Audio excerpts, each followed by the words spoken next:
Hi, and happy mid-July. I'm Judy Vitale, your astrologer with ReadTheStars.com. This is your weekly horoscopes at work forecast for July 13th through 19th, 2015. There's a lot of great energy this week, so make sure that you take advantage of it right up front. What we're building up toward is a new moon in the sign of Cancer taking place Wednesday evening Eastern Time. And this is about what do we nurture, what do we want to protect, and what do we want to have grow in our lives. Many of us start a bunch of different projects, especially those of us with Grand Cardinal crosses, and then we don't know where to continue our efforts. This is a moment in time when we are going to choose that which is most important to us and develop it. So keep that in mind for Wednesday. There's a tremendous bunch of power around this new moon, and we'll talk about it when we get to the Wednesday forecast. Also, we have Venus making its move into Virgo, and that's going to be happening toward the end of the week. And at that point in time, there will be less magnanimity in our interpersonal relationships and more of a practicality. So, you know, maybe we're having like a wild romance, and then we kind of say, hey, wait a minute, you know, these are where the boundaries are. Or it might be at work, there's someone who's really been very friendly, and all of a sudden they're a little bit more withdrawn. Don't take these things personally, rather just look at them as a way of bringing everything back to an even keel. And that's what the Venus and Virgo effect will be like. So let's go through this Monday through Sunday. Starting on Monday, this is a great day for work. The moon in Gemini is going to give us the capacity to communicate very well. And we're going to have Mercury in a trine with Neptune. And when that occurs, we can expect our imaginations to flow very freely. We will have to make extra caution abound at about 11:31 p.m. The moon will go void, of course. So if you're on the West Coast, especially where you're likely maybe to even still be doing some business, just be careful about what you make promises about from that time until 2:14 a.m. Eastern Time on Tuesday. We'll have the moon in Cancer on Tuesday. People will be aware of this nurturing energy that I was speaking about just a few minutes ago, and we'll be speaking about for another few minutes. And we also have Venus squares Saturn. And when Venus squares Saturn, all of those warm feelings that we have are just going to cool off a little bit. So there's going to be that beginning of it. And then when we get into the Venus and Virgo, that will be even more so. That will be on Saturday.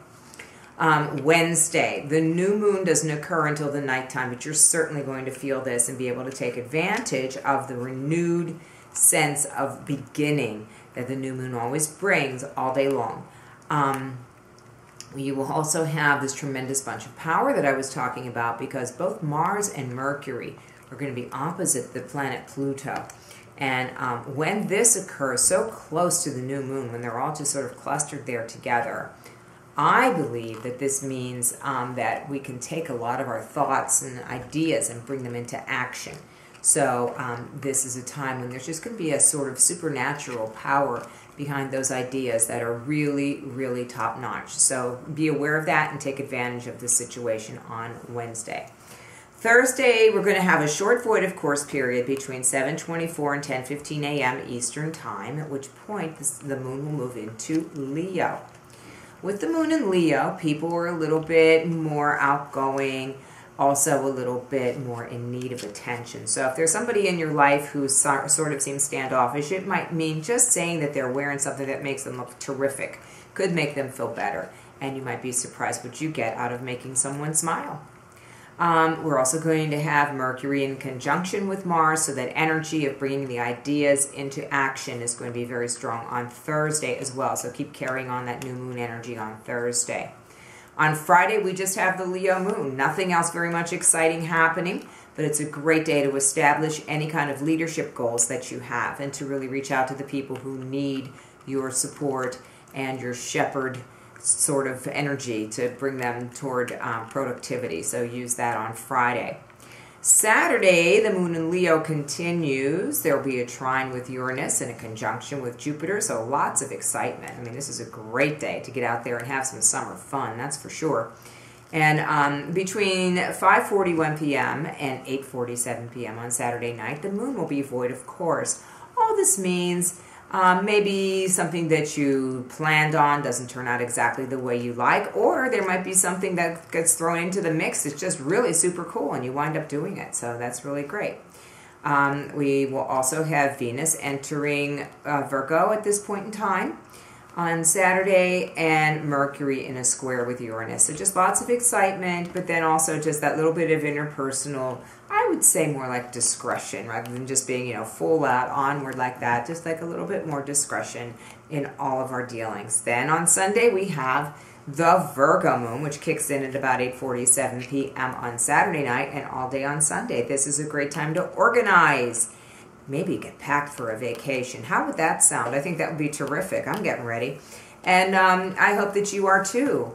My work hours, my office hours this week at Journeys of Life will be on Thursday from 1 to 5, and then also on Saturday from 1 to 5. So I hope that you'll see me. We'll be at 810 Bellefonte Street in Shadyside in Pittsburgh. I also do phone readings from there and also from my other office. So give me a call from, just like email me at judy@readthestars.com, or you can call Journeys of Life at 412-681-8755. I sure hope you have a fantastic week. I'm looking forward to mine. Talk to you soon. Bye-bye.